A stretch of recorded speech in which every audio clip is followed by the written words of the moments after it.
নমস্কার বন্ধুরা, welcome back to live আড্ডা ফুটবল। তো বন্ধুরা, আরও একটা নতুন ভিডিওতে তোমাদের সকলকে স্বাগত জানাই। বন্ধুরা, ভিডিওটা শুরু করার আগে তোমাদের কাছে একটাই অনুরোধ, সেটা হচ্ছে যে আমাদের এই চ্যানেলে যারা প্রথমবার তারা কিন্তু অবশ্যই আমাদের এই চ্যানেলটাকে সাবস্ক্রাইব করে পাশে থাকা বেল আইকনটি অল করে রাখবে, যাতে সবার প্রথমে এরম খেলার আপডেট তোমাদের কাছে পৌঁছে যায়। তো বন্ধুরা, এই ভিডিওতে তোমাদের কাছে মাত্র 100টা লাইকের আশা রাখছি। তো আশা করি তোমরা 100টা লাইক কমপ্লিট করে দেবে এই ভিডিওতে।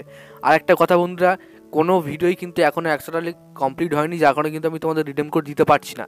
তো যাও প্লিজ তোমরা ভিডিওগুলো লাইক করো, এবং এই ভিডিওতে যদি 100টা লাইক কমপ্লিট হয়ে যায় তাহলে কিন্তু অবশ্যই আমি কালকে সকালের ভিডিওতে রিডেম কোড দেবো করে কিন্তু দেওয়া হচ্ছে না, কেননা তোমরা লাইক কমপ্লিট করছে না এবং অনেকেই চ্যানেলে আসছো দেখছো কিন্তু কেউ সাবস্ক্রাইব করছো না। তো যারা প্লিজ নতুন এসছো তারা কিন্তু অবশ্যই চ্যানেলটাকে সাবস্ক্রাইব করে দাও। 10,000 পরিবারতে কিন্তু আর বেশি বাকি নেই। তো যারা নতুন এসছো তারা কিন্তু অবশ্যই চ্যানেলটা সাবস্ক্রাইব করে দাও।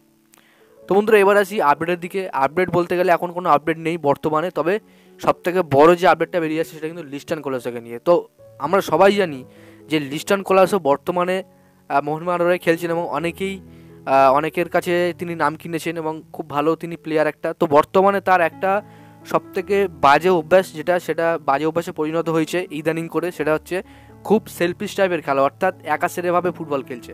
তো সেক্ষেত্রে বর্তমানে জেমি ম্যাকলারেন, জেসন কামিংসের মতন বক্স স্ট্রাইকার তারা কিন্তু গোল পাচ্ছে না। সেক্ষেত্রে কিন্তু উইঙ্গারের কাজটা কি, লেফট উইঙ্গারের কাজটা কি, রাইট উইঙ্গারের কাজটা কি, যে বল ভালো সাপ্লাই করা, ভালো বল ডেলিভার করা, যাতে বক্স টু বক্স স্ট্রাইকার তারা কিন্তু চান্স পায়।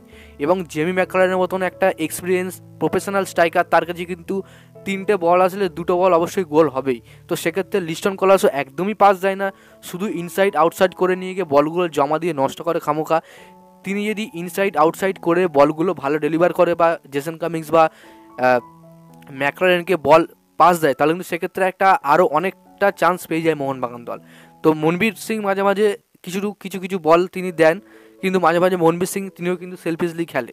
এবং আশিক কুরিয়ানকে আমরা দেখেছি, আশিক কুরিয়ান যখনই লিস্টনের জায়গায় খেলছে, অর্থাৎ লেফট উইংয়ে খেলছে, তিনি কিন্তু খুব সুন্দর বল ডেলিভার করছে, খুব সুন্দর বল পাস করছে, মাইনাস করছে। এইগুলোই কিন্তু উইঙ্গারের কাছ থেকে সাধারণ যারা জনতা আছে মোহনবাগানে তারা কিন্তু দেখতে চায়। তো ক্লাবের ঊর্ধ্বে কোনো প্লেয়ারই না, জেসন হোক, দিমিত্রি হোক, কামিংস হোক, যেই হোক, ক্লাবের ঊর্ধ্বে কোনো প্লেয়ারই না। তো আমরা সবাই চাই টিম যেমনই খেলুক, ক্লাব অন্তত মোহনবাগান তারা জিতুক, এটা কিন্তু আমরা সবাই জানি। তো সেক্ষেত্রে কিন্তু টিম গেম খেলতে হবে, একাশেরভাবে খেললে হবে না। ওকে, তো অনেকেই বলছে লিস্টন কোলাসো নাকি মোহনবাগান ছেড়ে দেবে, বা অনেকেই বলছে যে মোহনবাগান ম্যানেজমেন্ট নাকি লিস্টনের সাথে কিছু চুক্তির কথাবার্তা চালাচ্ছে। তো যেমনটা খবর পাওয়া যাচ্ছিল যে লিস্টন কোলাসোকে মোহনবাগান ছেড়ে দেবে, তারা রাখবে না লিস্টন কোলাসো, কেন ক্লাবের ঊর্ধ্বে কোনো প্লেয়ারই না।